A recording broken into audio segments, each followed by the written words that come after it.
अध्याय 9 विदा होते समय बाबा की आज्ञा का पालन और अवज्ञा करने के परिणामों के कुछ उदाहरण।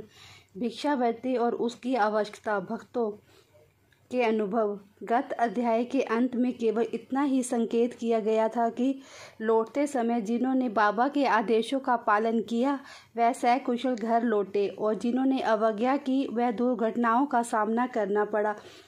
इस अध्याय में यह कथन अन्य कई पुष्टिकारक घटनाओं और अन्य विषयों के साथ विस्तार पूर्वक समझाया जाएगा।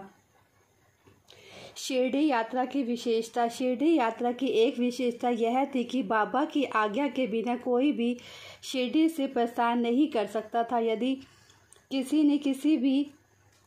ने किया भी तो मानो उसने अनेक कष्टों को निमंत्रण दे दिया, परंतु यदि किसी को शिरडी छोड़ने की आज्ञा हुई तो फिर वहां उसका ठहरना नहीं हो सकता था। जब भक्तगण लौटने के समय बाबा को प्रणाम करने जाते तो बाबा उन्हें कुछ आदेश दिया करते थे जिनका पालन अति आवश्यक था। यदि इन आदेशों की अवज्ञा का कोई लौट गया तो निश्चय ही उसे किसी न किसी दुर्घटना का सामना करना पड़ता था। ऐसे कुछ उदाहरण यहाँ दिए जाते हैं। तात्या कोते और पाटिल। एक समय तात्या कोते पाटिल तांगे में बैठकर कोप्पर गांव के बाजार को जा रहे थे। वह सिंगरता से मस्जिद में आए और बाबा को नमन किया और कहा कि मैं कोप्पर गांव के बाजार को जा रहा हूँ। बाबा ने कहा, सिंगरता ना करो, थोड़ा ठहरो, बाजार जाने का विचार छोड़ दो और गांव के बाहर ना जाओ। उनकी उतावली को देखकर बाबा ने कहा, अच्छा, कम से कम श्यामा को तो साथ लेते जाओ। बाबा की आज्ञा की अवहेलना करके उन्होंने तुरंत तांगा आगे बढ़ाया। तांगे के 2 घोड़ों में से एक घोड़ा, जिसका मूल्य लगभग 300 रुपये था, अति चंचल और द्रुतगामी था। रास्ते में सावली विहीर ग्राम पार करने के पश्चात ही वह अधिक वेग से दौड़ने लगा। अकस्मात ही उसकी कमर में मोच आ गई, वह वहीं गिर पड़ा। यद्यपि तात्या को अधिक चोट तो ना आई, परंतु उन्हें अपनी साईं माँ के आदेशों की स्मृति अवश्य हो आई। एक अन्य अवसर पर कोल्हार ग्राम को जाते हुए भी उन्होंने बाबा के आदेशों की अवज्ञा की थी और ऊपर वर्णित घटना के समान ही दुर्घटना का उन्हें सामना करना पड़ा था। एक यूरोपियन महाशय। एक समय बम्बई के एक यूरोपियन महाशय नाना साहेब चांदकोर से परिवार पत्र प्राप्त कर किसी विशेष कार्य से शिरडी आए। उन्होंने एक आलीशान तंबू में ठहराया गया। वह तो बाबा के समक्ष नत होकर कर कमलों का चुंबन करना चाहते थे। इसी कारण उन्होंने 3 बार मस्जिद की सीढ़ियों पर चढ़ने का प्रयत्न किया, परंतु बाबा ने उन्हें अपने समीप आने से रोक दिया। उन्हें आंगन में ही ठहरने और वहीं से दर्शन करने की आज्ञा मिली। इस विचित्र स्वागत से अप्रसन्न होकर उन्होंने शीघ्र ही शिरडी से प्रस्थान करने का विचार किया और विदा लेने हेतु वहां आए। बाबा ने उन्हें दूसरे दिन जाने और शीघ्रता न करने की राय दी। अन्य भक्तों ने भी उनसे बाबा के आदेश का पालन करने की प्रार्थना की, परंतु वह सब की उपेक्षा कर तांगे में बैठकर रवाना हो गए। कुछ दूर तक तो घोड़े ठीक ठाक चलते रहे, परंतु सावली विहीर नामक ग्राम पार करने एक बाईसाइकिल सामने से आई, जिसे देखकर घोड़े भयभीत हो गए और द्रुत गति से दौड़ने लगे। फलस्वरूप तांगा उलट गया और महाशय जी नीचे लुढ़क गए और कुछ दूर तक तांगे के साथ साथ घिसटते चले गए। लोगों ने तुरंत ही दौड़कर उन्हें बचा लिया, परंतु चोट अधिक आने के कारण उन्हें कोप्पर गांव के अस्पताल में शरण लेनी पड़ी। इस घटना से भक्तों ने शिक्षा ग्रहण की कि बाबा के आदेशों की अवहेलना करते हैं उन्हें किसी न किसी प्रकार की दुर्घटना का शिकार होना ही पड़ता है, और जो आज्ञा का पालन करते हैं वह सकुशल और सुखपूर्वक घर पहुंच जाते हैं। भिक्षावृत्ति की आवश्यकता। अब हमें भिक्षावृत्ति के प्रश्न पर विचार करेंगे। संभव है कुछ लोगों के मन में संदेह उत्पन्न हो कि जब बाबा इतने श्रेष्ठ पुरुष थे तो फिर उन्होंने आजीवन भिक्षावृत्ति पर क्यों निर्भर किया। इस प्रकार इस प्रश्न को 2 दृष्टिकोण समक्ष रखकर हल किया जा सकता है। पहला दृष्टिकोण, भिक्षावृत्ति पर निर्वाह करने का कौन अधिकारी है। शास्त्रानुसार वह व्यक्ति जिन्होंने 3 मुख्य आसक्तियों, 1 कामनी, 2 कांचन और कीर्ति का त्याग कर आसक्ति मुक्ति हो संन्यास ग्रहण कर लिया हो, वह ही भिक्षावृत्ति के उपयुक्त अधिकारी हैं। क्योंकि वे अपने गृह के भोजन तैयार कराने का प्रबंध नहीं कर सकते। अतः उन्होंने भोजन कराने का भार गृहस्थों पर ही है। श्री साईं बाबा ना तो गृहस्थ थे, ना ही वानप्रस्थी, वह तो बाल ब्रह्मचारी थे। उन्होंने यह दृढ़ भावना थी कि विश्व ही मेरा गृह है। वह तो स्वयं ही भगवान वासुदेव विश्वपालकर्ता तथा पर ब्रह्मा थे। अतः वह भिक्षा उपार्जन के पूर्ण अधिकारी थे। दूसरा दृष्टिकोण, पंच सुना, 5 पाप और उनका प्रायश्चित। सबको ये ज्ञात है कि भोजन सामग्री या रसोई बनाने के लिए गृहस्थ को 5 प्रकार की क्रियाएं करनी पड़ती हैं। नंबर 1, कड़नी, पीसना, पेशनी, दलना, उत्कुंभी, बर्तन मलना और मांजना और धोना, चूल्हा सुलगाना। इन क्रियाओं के परिणाम स्वरूप अनेक कीटाणुओं और जीवों को नाश होता है और इस प्रकार गृहस्थाश्रमियों को पाप लगता है। इन पाप के प्रायश्चित स्वरूप शास्त्रों ने 5 प्रकार के यज्ञ करने की आज्ञा दी है, अर्थात ब्रह्मा यज्ञ अथवा वेदाध्यान, ब्रह्मा को अर्पण करना या वेद का अध्ययन करना। नंबर 2, पितर यज्ञ, पूर्वजों को दान, देव यज्ञ, देवताओं की बलि, भूत यज्ञ, प्राणियों को दान, मनुष्य अतिथि यज्ञ, मनुष्य अतिथियों को दान। वह ये कर्म विधि पूर्वक शास्त्रानुसार किए जाएं तो चित्त शुद्ध होकर ज्ञान और आत्मानुभूति की प्राप्ति सुलभ हो जाती है। बाबा द्वार द्वार पर जाकर गृहस्थियों को इस पवित्र कर्तव्य की स्मृति दिलाते रहते थे और वह लोग अत्यंत भाग्यशाली थे जिन्हें घर बैठे ही बाबा से शिक्षा ग्रहण करने का अवसर मिल जाता था। भक्तों के अनुभव। अब हम अन्य मनोरंजक विषयों का वर्णन करते हैं। भगवान कृष्ण ने गीता में कहा है, जो मुझे भक्तिपूर्वक केवल एक पत्र, फूल, फल या जल भी अर्पण करता है तो मैं उस शुद्ध अंतकरण वाले भक्त के द्वारा अर्पित की गई वस्तु को सहर्ष स्वीकार कर लेता हूँ। यदि भक्त सचमुच में ही श्री साईं बाबा को कुछ भेंट देना चाहता था और बाद में यदि उसे अर्पण करने की विस्मृति भी हो गई तो बाबा उसे या उसके मित्र द्वारा उसे भेंट की स्मृति कराते और भेंट देने के लिए कहते तथा भेंट प्राप्त कर उसे आशीष देते थे। नीचे कुछ ऐसी ही घटनाओं का वर्णन किया जाता है।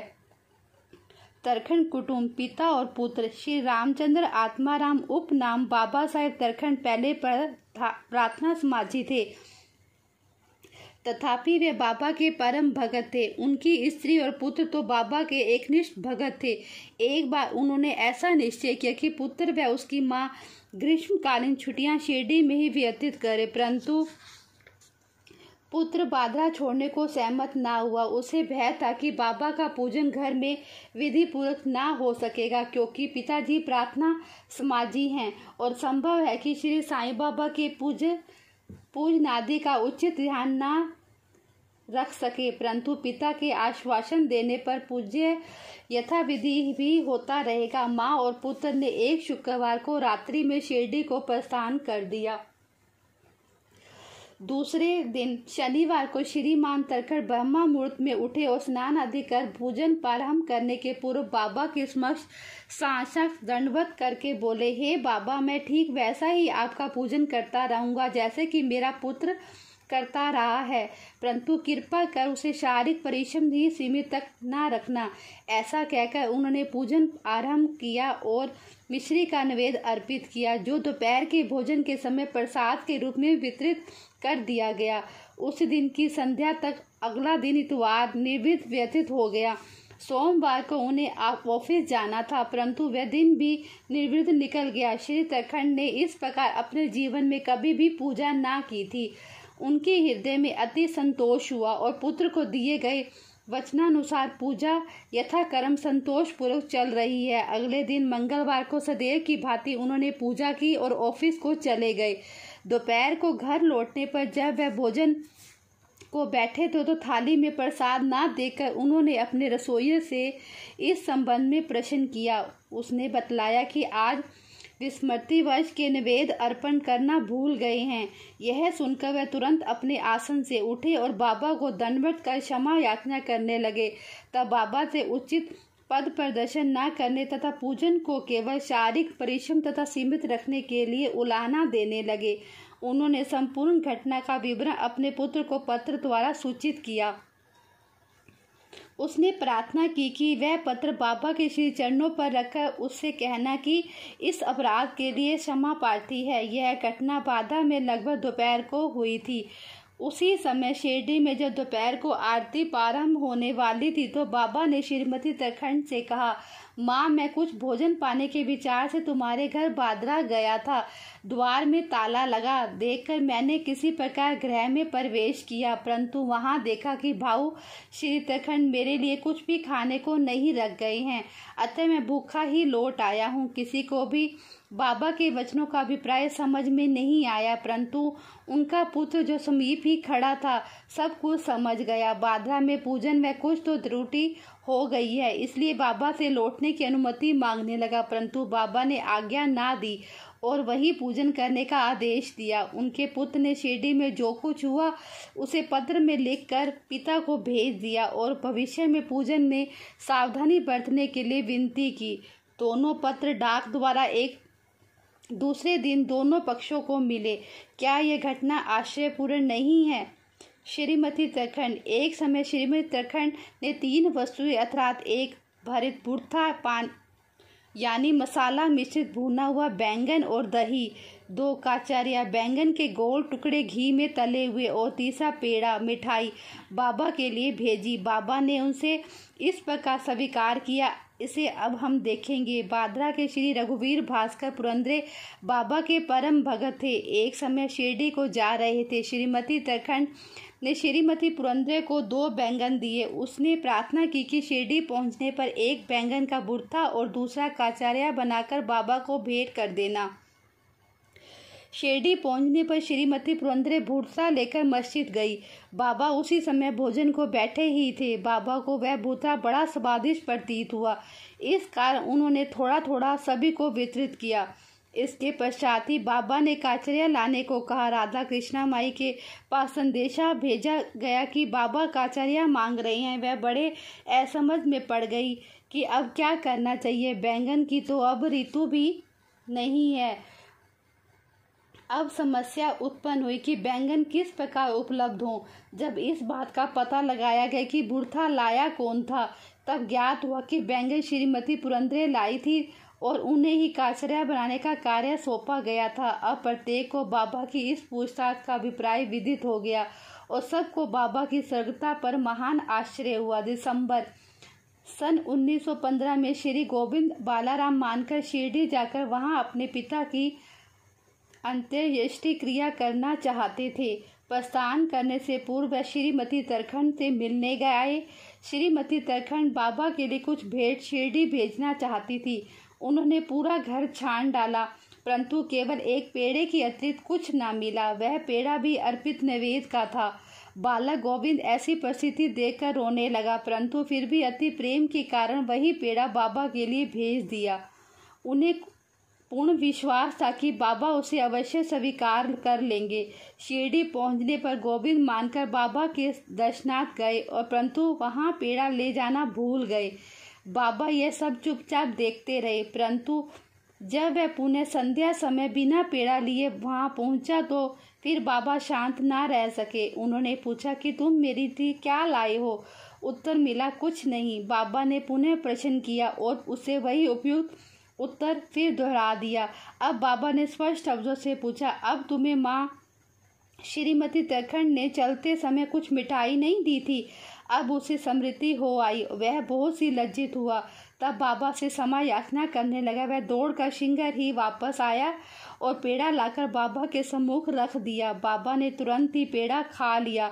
इस प्रकार श्रीमती तरखंड को भेंट बाबा से स्वीकार की और भगत मुझ पर विश्वास करता है, इसलिए मैं स्वीकार कर लेता हूँ।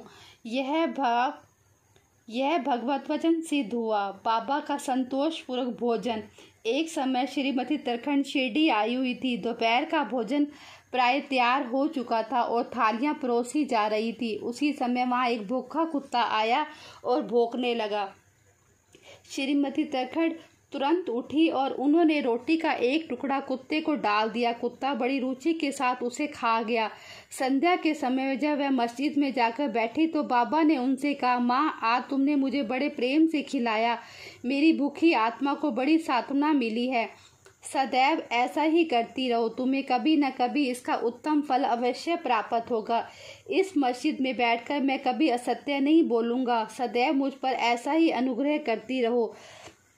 पहले भूखों को भोजन कराओ, बाद में तुम भोजन किया करो। इसे अच्छी तरह ध्यान में रखो। बाबा के शब्दों का अर्थ उनकी समझ में ना आया, इसलिए उन्होंने प्रश्न किया, भला मैं किस प्रकार भोजन करा सकती हूँ? मैं तो स्वयं दूसरों पर निर्भर हूँ और उन्हें दान देकर भोजन प्राप्त करती हूँ। बाबा कहने लगे, उस रोटी को ग्रहण कर मेरा हृदय तृप्त हो गया और अभी तक मुझे डकारें आ रही हैं। भोजन करने से पूर्व तुमने जो कुत्ता देखा था और जिसे तुमने रोटी का टुकड़ा दिया था, वह यथार्थ वह मेरा ही स्वरूप था। इसी प्रकार अन्य प्राणी, बिल्लियाँ, सूअर, मक्खियाँ, गायें आदि मेरा ही स्वरूप है। मैं ही उनके आकारों में डोल रहा हूँ। जो इन सब प्राणियों में मेरा दर्शन करता है वह मुझे अत्यंत प्रिय है। इसलिए द्वैत या भेदभाव भूल कर तुम मेरी सेवा किया करो। इस अमृत तुल्य उपदेश को ग्रहण कर वह द्रवित हो गई। उनकी आंखों से अश्रुधारा बहने लगी, गला रुद्र हो गया और उसे हर्ष का पारावार नारा। शिक्षा, समस्त प्राणियों में ईश्वर दर्शन करो, यही इस अध्याय की शिक्षा है। उपनिषद, गीता और भगवान भागवत का यही उपदेश है कि ईशावास्मिद सर्वम, सब प्राणियों में ईश्वर का ही वास है, इसका प्रत्यक्ष अनुभव करो। अध्याय के अंत में बतलाई गई घटना तथा अन्य अनेक घटनाएं जिनका लिखना अभी शेष है, स्वयं बाबा ने प्रत्यक्ष उदाहरण प्रस्तुत कर दिखाया कि किस प्रकार उपनिषदों की शिक्षा को आचरण में लाना चाहिए। इस प्रकार श्री साईं बाबा शास्त्र ग्रंथों की शिक्षा दिया करते थे। श्री सतगुरु साईनाथ परमहंस शुभ भवतु।